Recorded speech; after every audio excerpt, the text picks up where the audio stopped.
भाई जो गुरु वचन पे डट गे, कट गे फंद 84। कबीर सपने में बर्राई के जय कोई कही राम, वाके पक्की पावड़ी मेरे तन को चाम।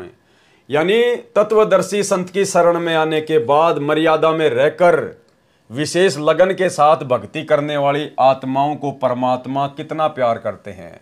गुरुदेव भगवान उन आत्माओं को कितना अपने सीने से लगाकर रखते हैं। क्या कह रहे हैं? परमेश्वर कबीर जी ने भक्ति करने वाले मानव को कितना महान बताया है तथा उसका कितना सम्मान किया है। कहा है कि यदि कोई मानव शौपन में बरड़ाई कर भी परमात्मा के नाम का जाप करता है, वह मुझे इतना प्यारा है कि उसके पांव की जूती अपने शरीर के चमड़े से बनवा दूं। कई व्यक्ति सोते समय सपने में देखते हैं तो उस समय दृश्य को सोते सोते बोलते हैं, तो अस्पष्ट भाषा होती है, उसको कहते हैं बरड़ाना, कि अमुक व्यक्ति सोते समय बरड़ाता है। सपन में वही दृश्य दिखाई देते हैं जो दिन में देखे होते हैं। यानी आदमी को ज्यादातर सपना उसी चीज का आता है जो सारा दिन में वो कोई काम धंधा या जो भी वो क्रिया करता है। एक व्यक्ति केले बेचता था, वह दिन भर बोलता था कि ले लो 10 के 12 केले, ले लो 10 के 12 केले। रात्रि में भी कई बार जोर से आवाज लगाता, कहता कि ले लो 10 के 12 केले, ले लो 10 के 12 केले। ऐसे ही एक किसान बाजरे की फसल की पक्षियों से रखवाली करता था। वह दिन भर कहता रहता था, हर चिड़िया हर चिड़िया। कई बार सोते समय भी इसी प्रकार ऊंची आवाज में बोलता था।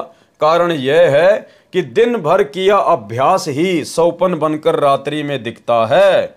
इसी प्रकार सपने में वही भगत राम का नाम उच्चारण करेगा जो दिन भर परमात्मा का नाम जाप करता है। ये पहचान बताई है परमात्मा ने। जिन जिन भगत भाई बहनों को सपने में सुमरण वगैरह नहीं होता है या ऐसे सपने नहीं आते हैं जिनमें वो सुमरण करता है, तो इसका मतलब अभी बहुत कमी है। हमने अपने वास्तविक जीवन में, खुली आंखों वाले जीवन में, रात्रि को सोते समय वाले जीवन में नहीं, खुली आंखों वाले जीवन में हमने सुमरण को ज्यादा महत्व देना पड़ेगा। परमेश्वर की भक्ति को अधिक महत्व देना पड़ेगा। तो जैसा हमारा अभ्यास बनेगा फिर सपने भी परमात्मा के ही आएंगे, परमात्मा की भक्ति के ही आएंगे। वह भगत परमात्मा का प्यारा होता ही है। इसलिए परमेश्वर कबीर जी ने हम भक्तों को संकेत दिया है कि भक्ति निर्द्वंद करो, अर्थात भक्ति का धुआं उठा दो, लगातार करो भक्ति विशेष कसक के साथ, अर्थात भक्ति का तूफान उठा दो, अधिक से अधिक भक्ति करो। उस भगत के लिए मैं अनहोनी कर दूंगा। बीच में क्या शब्द जोड़ दिया परमात्मा ने? परमेश्वर। क्योंकि अनुवाद कौन कर रहा है? सतगुरु रामपाल जी परमात्मा। तो क्या कह रहे हैं गुरुदेव? उस भगत के लिए मैं परमेश्वर यानी संत रामपाल जी परमेश्वर अनहोनी कर दूंगा उस आत्मा के लिए।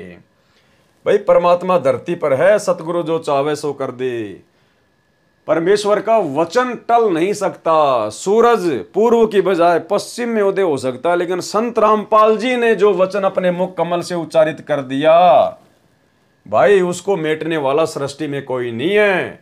अगर हम परमेश्वर के इस प्रकार से नियम मर्यादा में चले, सुमरण को महत्व दिया, तो परमेश्वर उस भगत के लिए समय आने पर ऐसा ही करेगा। उस भगत के लिए मैं परमेश्वर सतगुरु रामपाल जी अनहोनी कर दूंगा।